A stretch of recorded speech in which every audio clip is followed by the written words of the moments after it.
Nemendur Myllubakkaskóla í Keflavík leggja mikið upp úr undirbúningi páskana. 14 páskaungar hafa glatt þá mikið undanfarna daga. Þannig að segðu mig frá þessu verkefni, hvað eru þið að gera?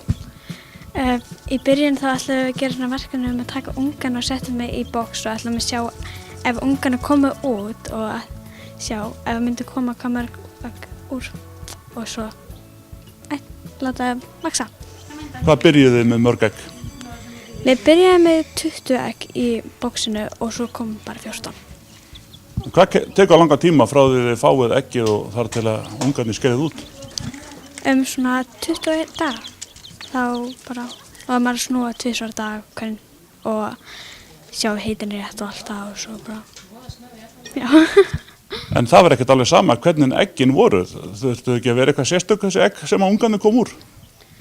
Við tókum lítil, miðstór og stór. Það kom engin úr stór egginu, það var bara allt stór. Ekki mikið úr, það kom eitthvað smá úr litla eggin en mest úr miðstór egginu því það var svona rétti. En þeir eru með bæði gula og brúna unga. Voru þeir allir í eins eggjum?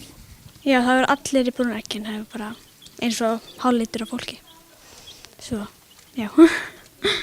En hvaða verkefni eru þið svo að vinna með ungana? Þið eru eitthvað að fræðast um lífið þeirra? Já, við segjum krökkunum frá og þau koma allir í bekkinu, eru búin að koma í dag, eða koma senast á dagana og þau koma svona heimsókn að halda ungana og við segjum frá því og eitthvað.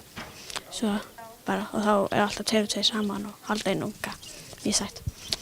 En þeir eru orðnir viku gamlir í dag og maður sér að þeir eru fljótir að stækka. Já, þeir eru mjög fljótir. Þau voru bara pingu litlir, núna bara stórir, eða ekki stórir. Hvað ætlið þið svo að gera við þá? Við sendum þessu aftur á sveitina sem þau komu á eftir næstu viku. Styðjum öflugt atvinnulíf, menningu, mannlíf og íþróttir á Suðurnesjum.